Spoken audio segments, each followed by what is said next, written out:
The great crystal halls of Nexus Prime stretched endlessly above Captain Jake Morrison as he walked toward the council chambers.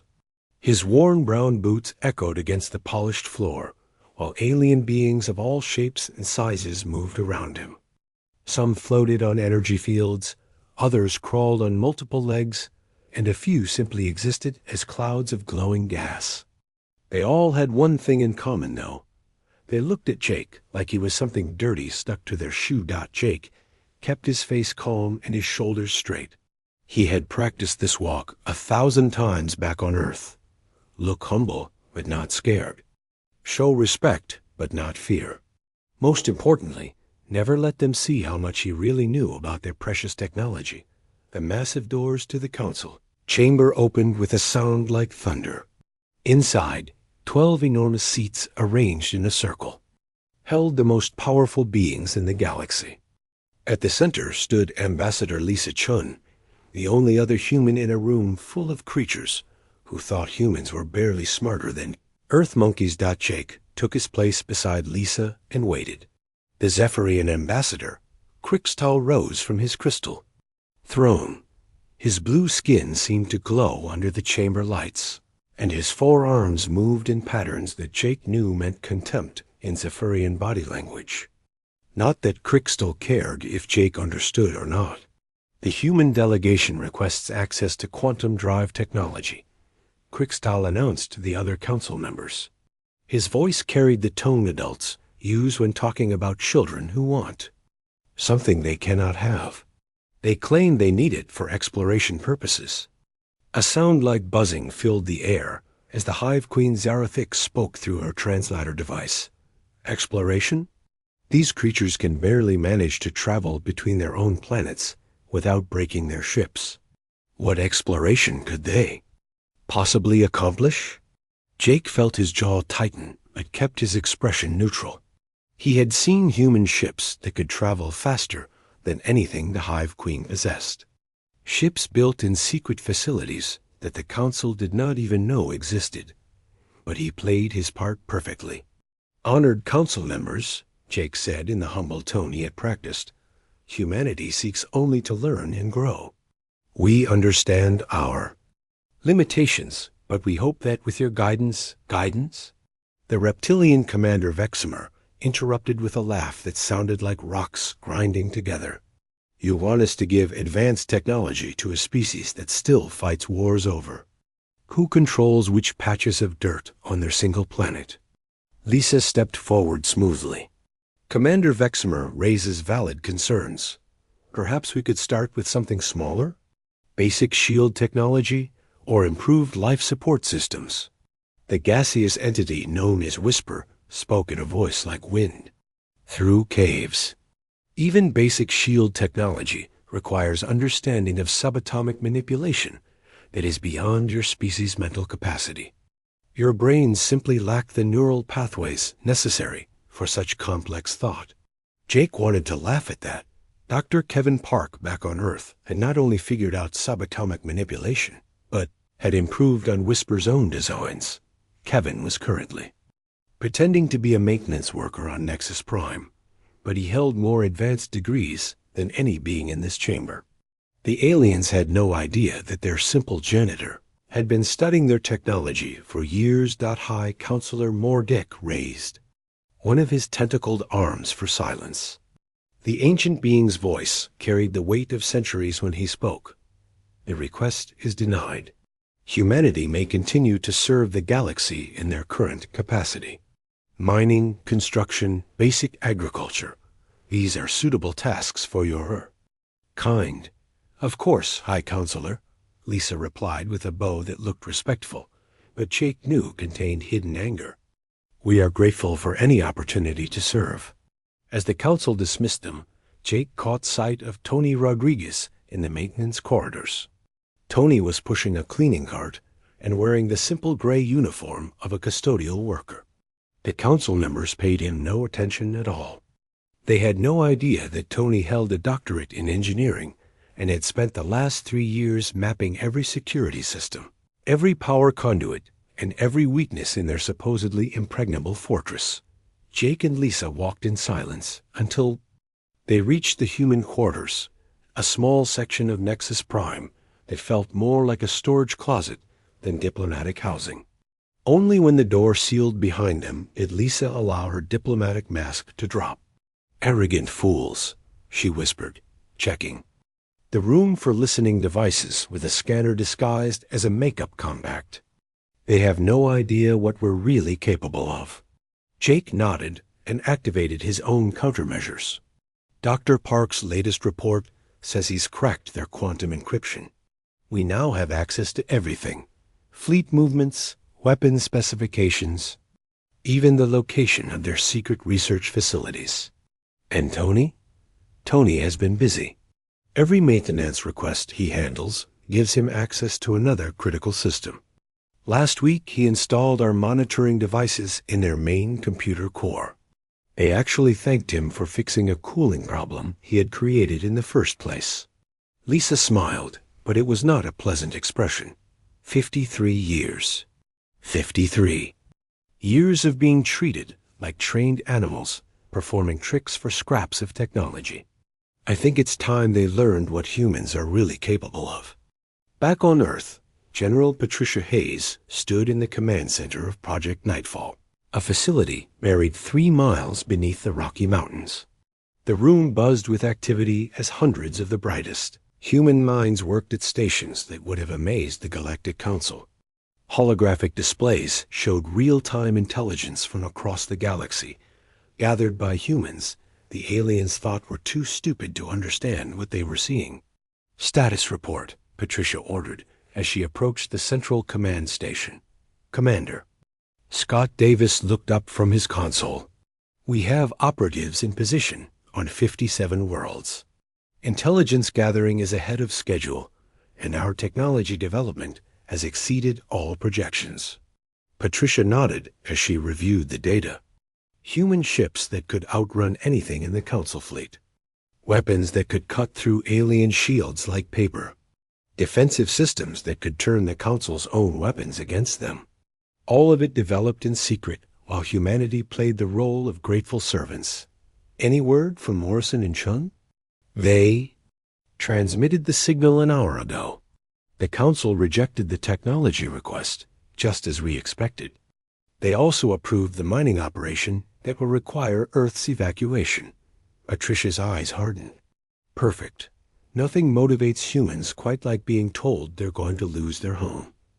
How long until our people are ready? Admiral Bennett says the fleet can be ready in 72 hours. Dr. Lopez has finished installing the final components in our infiltration devices. And our operatives report that Council security is exactly as lax as we predicted. Patricia walked to the large viewing screen that showed Earth from orbit. It looked peaceful from up here, but she knew that every major nation was secretly preparing for what was coming. The humans the Council thought were primitive farmers and miners were actually some of the most advanced military forces in the human galaxy. They made one critical mistake, Patricia said quietly. They assumed that because we looked weaker, we were weaker. They confused our restraint with inability. Tomorrow, they're going to learn the difference. The plan had taken decades to develop and implement. Every human in Council space played their part perfectly, accepting insults and condescension while secretly gathering intelligence and preparing for the day when humanity would reveal its true nature. That day was finally coming. Soon the Galactic Council would discover that their biggest mistake was not underestimating human technology or human intelligence. Their biggest mistake was underestimating human patience and the lengths humans would go to when their survival was threatened. The galaxy was about to change forever, and the beings who thought they ruled had no idea what was coming. The emergency session of the Galactic Council began at dawn on Nexus Prime. Ambassador Lisa Chun sat in the small observer section reserved for lesser species, watching as the 12 most powerful beings in the galaxy discussed humanity's future like they were planning a grocery list. The casual indifference in their voices made her stomach turn, but she kept her face perfectly calm, High Counselor Mordek's tentacles swayed as he addressed the assembly. The matter before us today concerns the primitive world designated Terra 3, commonly called Earth by its inhabitants. The Zephyrian Mining Consortium has identified significant mineral deposits that require immediate extraction. Crickstall rose from his crystal seat, his 4 blue arms gesturing with excitement. The deposits include rare quantum crystals essential for our new weapon systems. The estimated value exceeds the gross production of 12 standard worlds. Lisa's hands clenched in her lap. She knew exactly what quantum crystals were used for, weapons capable of destroying entire star systems. The Council was planning to strip mine Earth to build tools of genocide, and they were discussing it like a business transaction. "What of the current inhabitants?" asked Commander Veximer, though his tone suggested he already knew the answer. "Approximately 8 billion humanoids currently occupy the planet," Mordek replied. "Standard relocation protocols will apply. We have identified several agricultural worlds suitable for primitive laborers." The Hive Queen Zarathic's buzzing voice filled the chamber. "The humans have proven useful for manual tasks. It would be wasteful to simply eliminate them when they can be relocated and put to productive use." Lisa felt her heart pounding, but forced herself to remain still.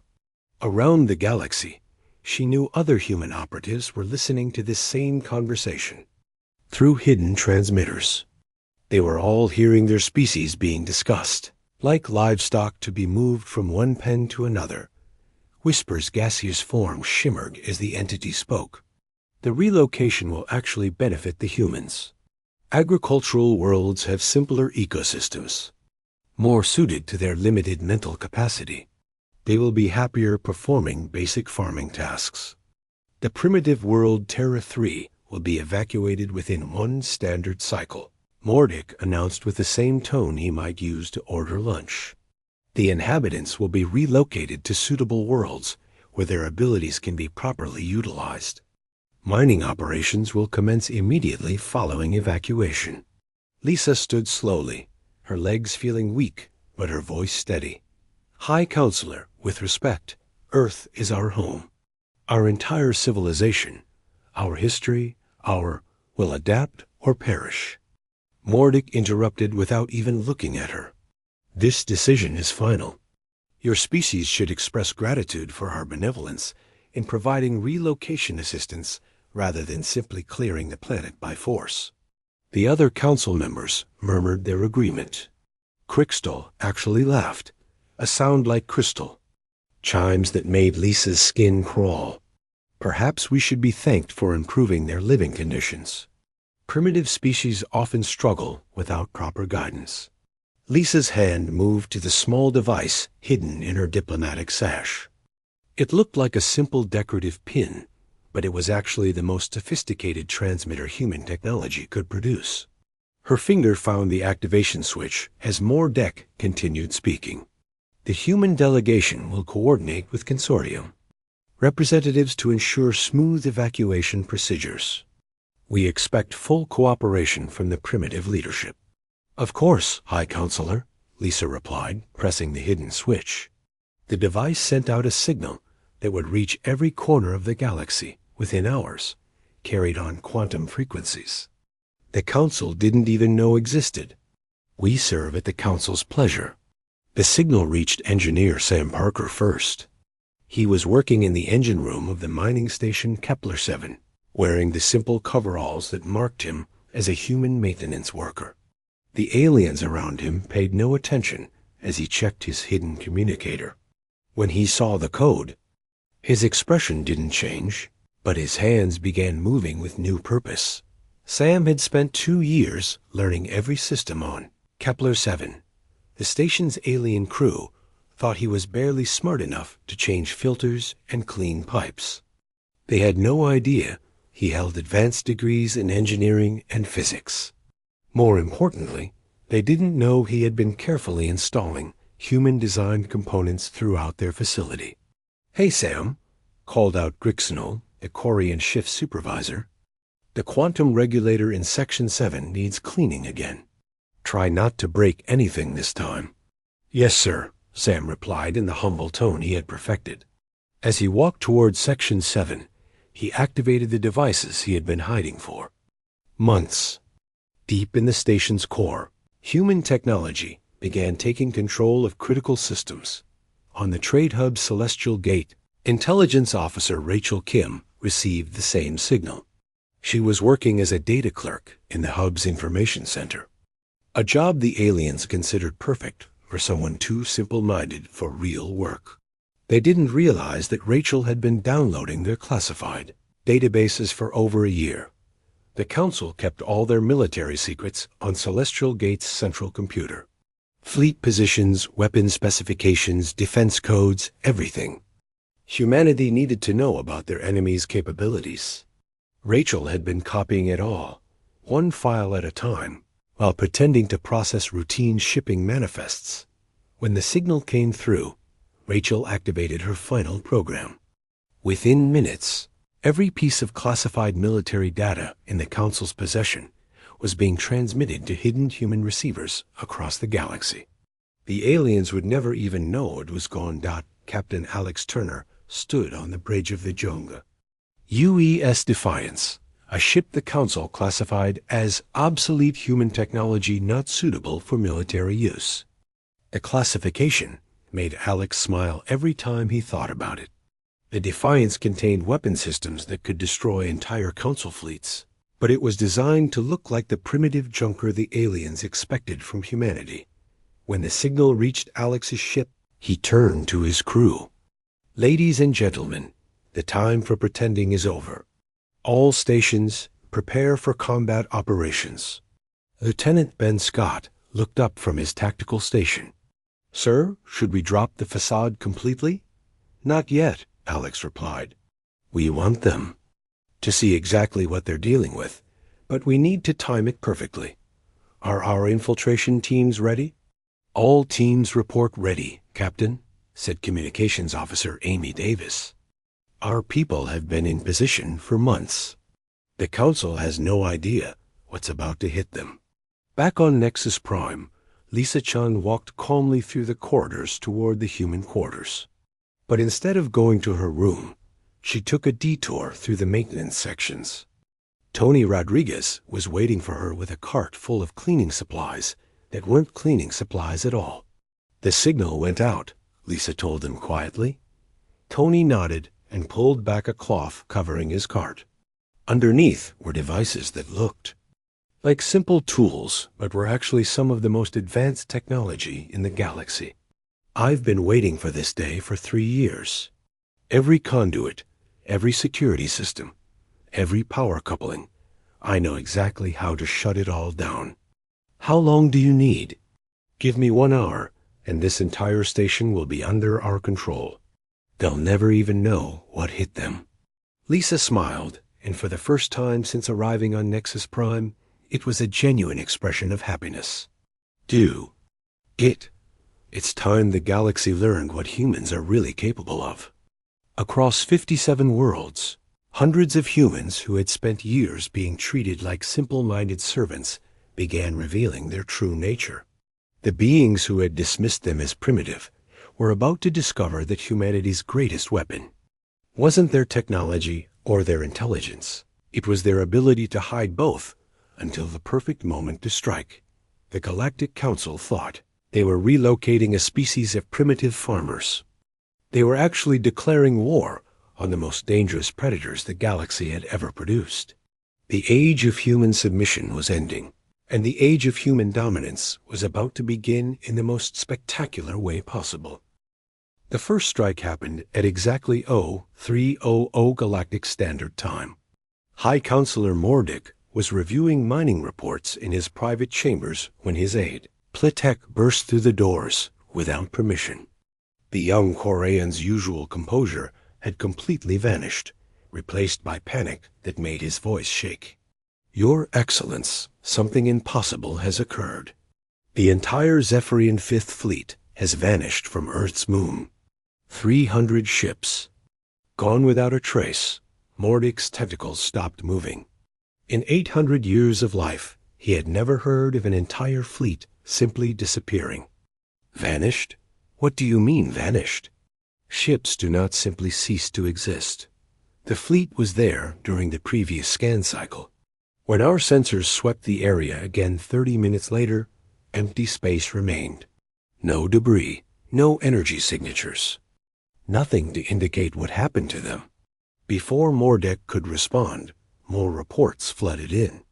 The mining station Kepler-7 had gone dark. Celestial Gate was transmitting emergency signals. 17 different Council facilities across the galaxy were reporting simultaneous system failures and security breaches. This cannot be coincidence. Mordek muttered, his ancient mind racing through possibilities. But humans lack the technology for such coordinated attacks. Their ships can barely achieve faster-than-light travel. The communication array in his chamber suddenly activated without being turned on. The massive screen filled with the image of a human female Mordek had never seen before. She wore a military uniform that looked far more advanced than anything the Council thought humans possessed. Members of the Galactic Council, the woman began, her voice carrying absolute confidence. I am Admiral Claire Bennett of the Earth Defense Force. For 53 years, you have treated humanity as an inferior species, useful only for manual labor and entertainment. Today, that treatment ends permanently. Mordek felt something he had not experienced in centuries, genuine surprise. Impossible. How did you access our secured communication networks? Admiral Bennett smiled, but it was not a friendly expression. The same way we accessed everything else. While you were busy feeling superior, we were learning.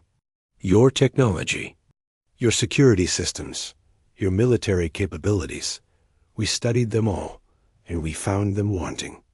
The camera view expanded to show Bennett's command center. Mordek's shock deepened as he saw technology that made Council facilities look primitive by comparison. Holographic displays showed real-time data from across the galaxy. Humans moved between workstations with efficiency that spoke of years. Of training and preparation, Dr. Maria Lopez stepped into view beside Bennett. She held a data pad that projected images into the air between them. Your Zephyrian fleet has been relocated to the Void Sector, approximately 40,000 light-years from their previous position. They are unharmed but completely stranded.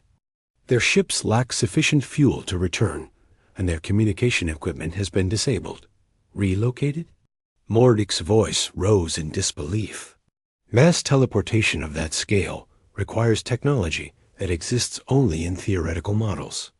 Number. Species has achieved such capabilities. No species you know about, Lopez corrected. Human science advanced considerably once we stopped asking for your permission to learn.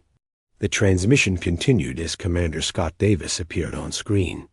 Behind him, tactical displays showed the locations of every Council military asset in the galaxy. More disturbing still, many of those assets were now marked in red, indicating they were compromised. Council security protocols are surprisingly weak once you understand the underlying principles, Davis explained in the tone of a teacher addressing slow students. Your encryption methods are based on mathematical concepts we solved decades ago.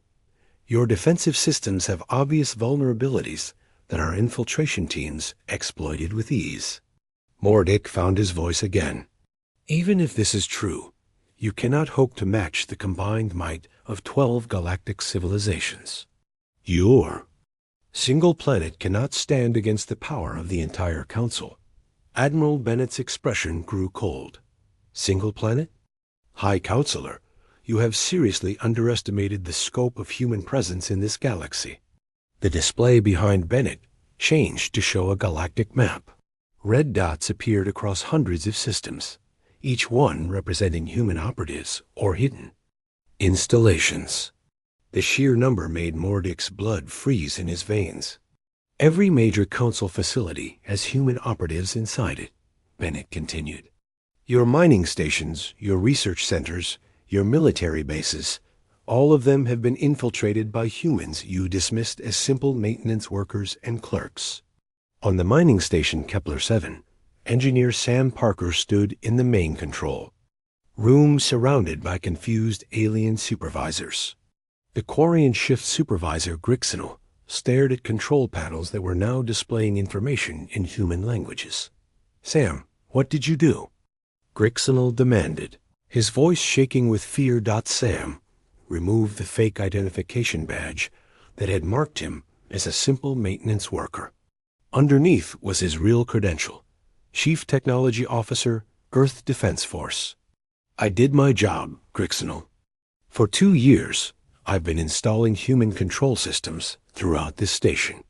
Every repair I made, every upgrade I suggested, all of it was preparation for this moment." The alien crew watched in horror as Sam's fingers moved across control interfaces with expert precision. Systems they thought were impossible for humans to understand responded instantly to his commands. Within minutes, the entire station was under human control. "The humans will pay for this treachery," Grixinal snarled, reaching for his sidearm. "I wouldn't," Sam said calmly, not even looking up from his work. "The weapon you're reaching for was manufactured in a council facility that had human quality control inspectors. We've known about the design flaws in that model for years." Grixinal pulled the trigger anyway. The weapon made a small clicking sound and died completely. Sam finally looked up and smiled. "We could have fixed that flaw for you, but you never asked our opinion. You assumed we were too stupid to understand advanced technology." Back on Nexus Prime, Ambassador Lisa Chun stood before the assembled council members.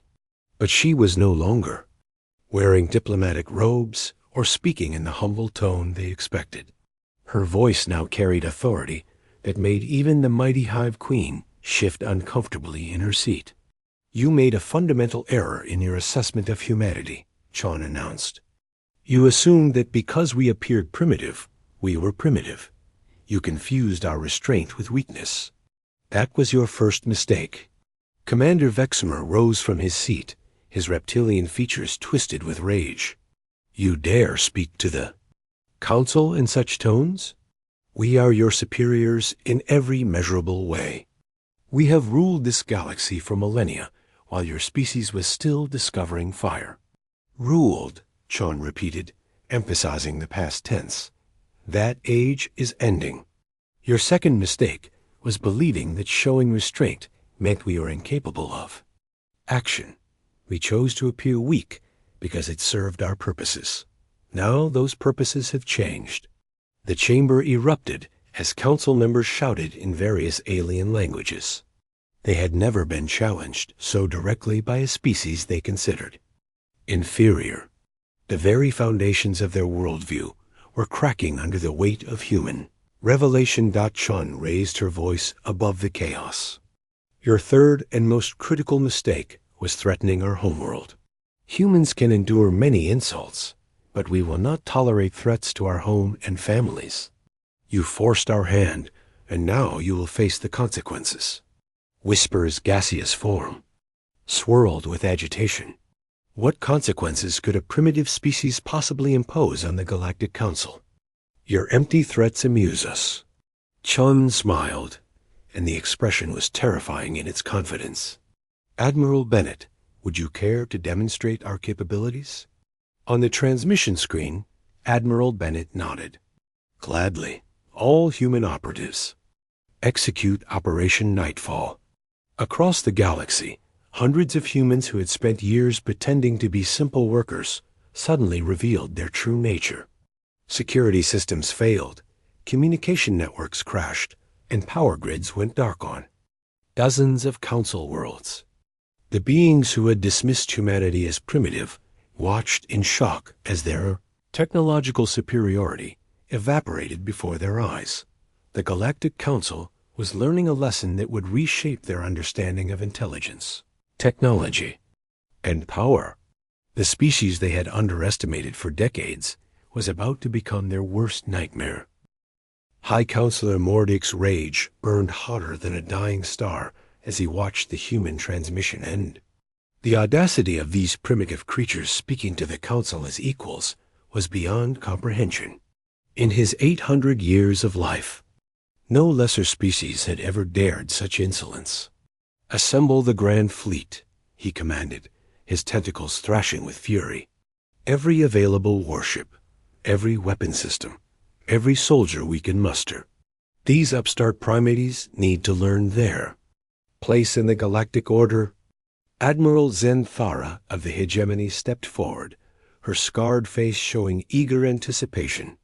She had earned her reputation as the Council's most ruthless military commander by crushing 17 different rebellions without mercy. The thought of adding humanity to her list of conquered species made her smile. "High Counselor, give me 300 ships, and I will turn their pathetic homeworld into glass," Zenthara declared. "Once Earth burns, the other inferior species will remember why they serve us." "Do it," Mordic replied. "Show the galaxy what happens to those who challenge the natural order. Make their destruction visible from every inhabited world." Within hours, the largest fleet in galactic history began moving toward Earth. 300 warships, led by the massive dreadnought Eternal Dominion, represented the combined military might of 12 civilizations. No force in known space could stand against such overwhelming power. What Admiral Zenthara did not know was that Chief Engineer Pete Johnson had spent 2 years working aboard her flagship. The Council had assigned Pete to the Eternal Dominion as part of a maintenance exchange program, thinking it would be educational for the primitive human to see real technology. They had no idea that Pete held advanced degrees in engineering, and computer science. Pete had used his access to install what he called routine maintenance upgrades throughout the ship. The alien crew thanked him for improving their system's efficiency. They never suspected that every improvement contained hidden human technology designed to activate at the right moment. "Admiral, we are approaching the edge of the Sol system," reported the Hegemony tactical officer. "Human defensive positions detected ahead." Zenthara studied the tactical display with growing confidence. The human fleet consisted of perhaps 50 ships, all of which appeared to be outdated designs, barely capable of interplanetary travel. The technological gap seemed so vast that she almost felt sorry for her opponents. "Signal the human fleet," she ordered. "Tell them they have one chance to surrender before we demonstrate the price of defying the Council." The reply came from Captain Jake Morrison, the same human who had begged for technology scraps in the Council chamber just days earlier. But the voice that answered bore no resemblance to the humble diplomat they remembered. "Admiral Zenthara, this is Captain Morrison of the U.E.'s Retribution. You are trespassing in human space. Turn your fleet around and leave immediately, or face the consequences." Zenthara laughed, a sound like grinding metal that echoed through her bridge. "Captain Morrison, you command obsolete ships against the most powerful fleet ever assembled. Surrender now, and your deaths will be quick." "We tried diplomacy," Morrison replied calmly. "You chose war instead. Don't say we didn't warn you." The first shot came from the Eternal Dominion's main cannon, a weapon capable of cracking planets. The energy beam struck the UES Retribution dead center and should have vaporized the human ship instantly. Instead, the beam simply vanished, absorbed by shields that should not have existed. "Impossible," Zenthara whispered, staring at her tactical display in disbelief. "Our sensors show their ship is intact. How could primitive shields withstand? A planetary bombardment weapon?" Her question was answered when the Retribution returned fire. The human weapon cut through the Eternal Dominion's shields like they were made of paper, carving a precise line across the dreadnought's hull without causing critical damage. The message was clear. This was a demonstration, not a genuine attack. "All ships open fire," Zenthara commanded, her confidence beginning to crack. Destroy them all. 300 warships unleashed their full arsenal against the human fleet. Energy beams, plasma torpedoes, quantum disruptors, and gravitational weapons filled space with enough destructive force to sterilize entire solar systems. When the light faded and sensors cleared, every human ship remained completely undamaged. Lieutenant Nicole Brown looked up from her tactical station aboard the Retribution with a slight smile. Admiral, their weapons are having no effect on our defensive grid. Should we continue playing with them? For a few more minutes, Morrison replied. I want them to understand exactly how outclassed they are before we end this. The human counterattack began with surgical precision that left Council forces reeling. Captain Ryan Foster's ship U's Vengeance moved with impossible speed, weaving between enemy formations while its weapons systematically disabled Council vessels without destroying them. Commander Kelly Stone coordinated strikes that targeted specific systems, leaving enemy ships helpless but intact. How are they moving so fast? Zenthara demanded as she watched human ships dance around her fleet like children playing tag. Their engines should not be capable of such acceleration. Her chief engineer, a nervous Quarian named Bliptar, studied his readouts with growing confusion. Admiral, their ships are operating beyond all known physical laws. The technology they're displaying should not be possible. Nothing is impossible, Zenthara snarled. They must have stolen advanced technology from somewhere. Continue the attack. But her fleet was falling apart around her. Human ships systematically disabled Council weapons, engines, and life support systems with precision that spoke of intimate knowledge of alien technology. It became clear that this was not a battle. It was a demonstration of superiority. Coup de grace came when Pete Johnson's sabotage finally activated. Admiral Zenthara watched in horror as her own ship's weapons turned against the Council fleet. The Eternal Dominion, the most powerful warship ever built, began methodically disabling its own allies. What is happening? Zenthara screamed at her crew. Why are our weapons firing on our own ships? Pete Johnson's voice came over the ship's communication system, calm and professional. Hello, Admiral. This is Chief Engineer Pete Johnson. For 2 years, I've been installing human control systems throughout your ship. Every repair I made, every upgrade I suggested, all of it was preparation for this moment. Impossible, Zenthara whispered. You're just a maintenance worker. A primitive human with barely enough intelligence to follow simple instructions. Actually, I hold doctorates in engineering, computer science, and quantum physics from Earth's most advanced universities. Pete replied. A council never bothered to check my credentials. You assumed I was stupid because I'm human. Zenthara drew her sidearm and fired at the nearest control panel, hoping to regain control of her ship. The weapon made a small clicking sound and died. Pete's voice continued over the intercom, now carrying a hint of amusement. I'm afraid that won't work either, Admiral. The weapons you carry were manufactured in facilities with human quality control inspectors. We've known about their design flaws for years. The battle, if it could even be called that, lasted exactly 47 minutes. When it ended, every Council ship in the fleet was disabled but intact. Not a single human vessel showed any damage, and casualties were minimal on both sides. The humans had proven their point without unnecessary bloodshed. Captain Morrison's voice filled the space between the fleets as his final message reached every disabled Council ship. Admiral Zenthara, you came here to teach humanity about power. Instead, you've learned that real power doesn't come from the biggest weapons or the most ships. It comes from intelligence, patience, and the willingness to let your enemies underestimate you until the perfect moment to strike.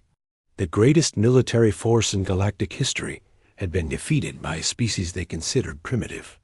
The implications would reshape everything the galaxy thought it knew about strength, intelligence, and the nature of technological advancement. The news of humanity's victory spread across the galaxy faster than light itself.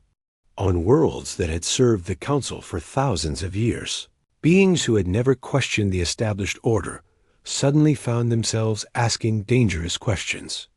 If the mighty Council fleet could be defeated so easily by a supposedly primitive species, what did that say about Council superiority? High Counselor Mordick sat alone in his private chambers on Nexus Prime, staring at reports that painted a picture of galactic civilization in chaos. 17 different species had declared independence from Council authority. Mining operations had ground to a halt as workers refused to follow orders from supervisors they no longer respected. Trade routes that had operated smoothly for centuries were now disrupted by species demanding renegotiated agreements. A soft chime indicated someone was requesting entry. Mordick expected to see his aide Plitek with more bad news, but instead Ambassador Lisa Chan walked through the doors. She no longer wore the humble diplomatic robes he remembered. Her new outfit spoke of authority and confidence that made the ancient counselor feel small. "High Counselor," Chan said, taking a seat without being invited.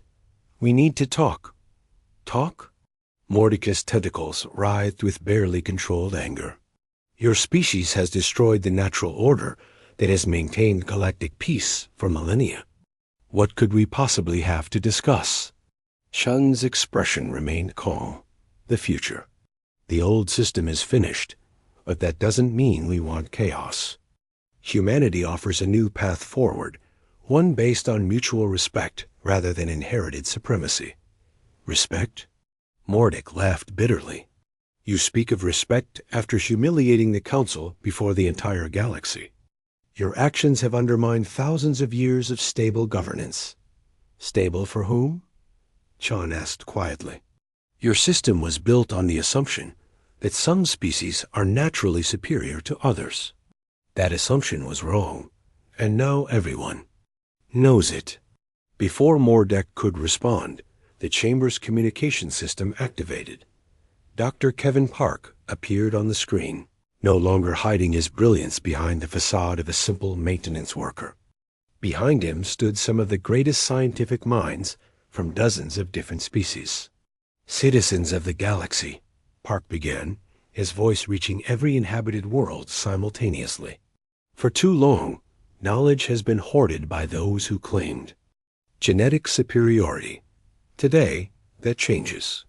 We invite any species that wishes to contribute to join us in pushing the boundaries of what's possible." The camera view expanded to show a massive research facility that dwarfed anything the Council had ever built. Scientists from dozens of species worked side by side on projects that would have been impossible under the old system. Zephyrian quantum theorists collaborated with human engineers. Hive Queen mathematicians shared research with Quarian biologists. "This is the future," Park continued. "Not dominance by any single species, but cooperation between equals. The age of technological apartheid is over." Mordick stared at the screen in shock. Some of the galaxy's brightest minds were already abandoning Council facilities to join the human project. Species that had served the Council for millennia were defecting to work with their former inferiors. "How?" he whispered. "How did you convince them to betray everything they believed in?" "We didn't convince them of anything," Chun replied. "We simply offered them what the Council never did, the chance to reach their full potential without artificial limitations. It turns out that freedom is more attractive than servitude, even comfortable servitude." The transmission continued as Admiral Claire Bennett addressed the galaxy from her command center on Earth. "The terms we offer are simple. Species may maintain their autonomy and territory, but the Council's monopoly on advanced technology ends today. Knowledge belongs to all sentient beings." Some Council species tried to resist the new reality. The proud Zephyrians declared that they would never submit to human authority and began mobilizing their remaining military forces. Their rebellion lasted exactly 72 hours.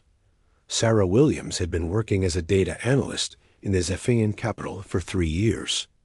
Aliens thought she was barely intelligent enough to file routine reports.